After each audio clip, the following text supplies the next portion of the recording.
नमस्कार। इस वीडियो में मैं आपको 1 अप्रैल 2025 से पेंशन के नियमों में हुए बदलाव और 4 बड़े अपडेट्स के बारे में जानकारी दे रही हूँ। वीडियो को आप लास्ट तक देखें और जानकारी का लाभ उठाएं।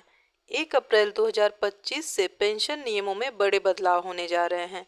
इन बदलावों का मुख्य उद्देश्य पेंशन भोगियों को बेहतर सुविधाएं और वित्तीय सुरक्षा प्रदान करना है। यूनिफाइड पेंशन स्कीम यूपीएस और अन्य पेंशन योजनाओं में महत्वपूर्ण संशोधन किए गए हैं, जो विधवा, दिव्यांग और वृद्ध लोगों को विशेष रूप से लाभान्वित करेंगे। इन नियमों के तहत पेंशन राशि में वृद्धि, पात्रता मानदंड में संशोधन और डायरेक्ट बेनिफिट ट्रांसफर को मजबूत किया जा रहा है। इन बदलावों से न केवल पेंशन भोगियों को आर्थिक सुरक्षा मिलेगी, बल्कि पारदर्शिता और सुविधा भी बढ़ेगी। पेंशन रूल 2025 के तहत विभिन्न श्रेणियों के लिए पेंशन राशि में वृद्धि की गई है, जैसे कि विधवा महिलाओं और दिव्यांग व्यक्तियों के लिए। इसके अलावा पेंशन निकासी की प्रक्रिया भी सरल बनाई गई है, जिससे लाभार्थी किसी भी बैंक से अपनी पेंशन निकाल सकेंगे।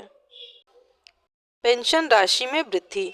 विधवा महिलाओं के लिए मासिक पेंशन 3,000 से बढ़ाकर 6,000 रुपये कर दी गई है। गंभीर रूप से दिव्यांग व्यक्तियों के लिए यह राशि 10,000 रुपये प्रति माह तक बढ़ाई गई है। वृद्धावस्था पेंशन में भी वृद्धि की गई है, जिससे बुजुर्गों को राहत मिलेगी। सीधा लाभ हस्तांतरण। सभी लाभार्थियों को पेंशन की राशि सीधे उनके बैंक खाते में भेजी जाएगी। इससे भ्रष्टाचार कम होगा और पारदर्शिता सुनिश्चित होगी। पात्रता मानदंड में संशोधन। अब केवल वे लोग पात्र होंगे जिनकी वार्षिक पारिवारिक आय 1 लाख या उससे कम होगी। दिव्यांगता की न्यूनतम सीमा अब 40% कर दी गई है। पहले यह 60% थी। पेंशन नियमों में बदलाव के मुख्य पहलू। यूपीएस केंद्र सरकार के कर्मचारियों के लिए एक नई पेंशन योजना है, जो 1 अप्रैल 2025 से लागू होगी। इस योजना के तहत कर्मचारियों को न्यूनतम 10,000 रुपये प्रति माह की गारंटेड पेंशन मिलेगी, बशर्ते वे अपने बेसिक पे और डियरनेस अलाउंस का 10% योगदान करें। पेंशन निकासी में सुविधा। 2025 से पेंशन भोगियों को अपनी पेंशन निकालने के लिए किसी विशेष बैंक या शाखा पर निर्भर नहीं रहना पड़ेगा।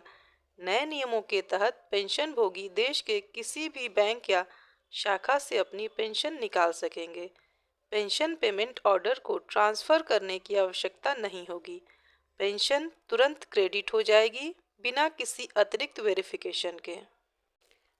कैचअप कंट्रीब्यूशन में वृद्धि। 2025 से 60 से 63 वर्ष की आयु के कर्मचारियों के लिए कैचअप कंट्रीब्यूशन की सीमा बढ़ा दी जाएगी।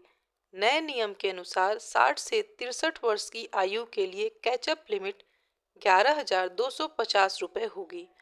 50 से 59 वर्ष और 64 प्लस वर्ष की आयु के लिए यह सीमा 7,500 रुपये रहेगी।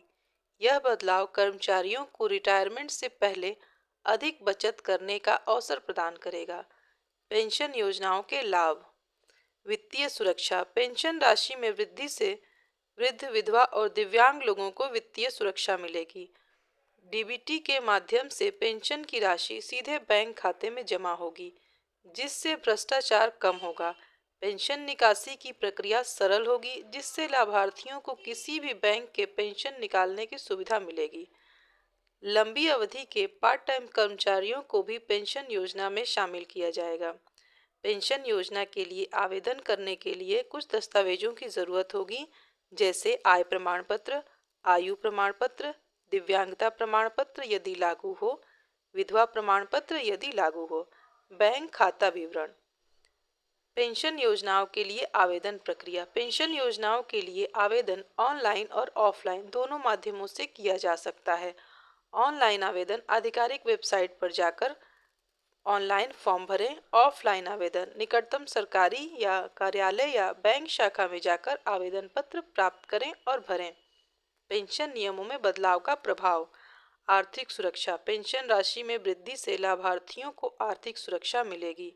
विधवा और दिव्यांग लोगों को विशेष रूप से लाभ होगा, जिससे उनकी सामाजिक स्थिति में सुधार होगा।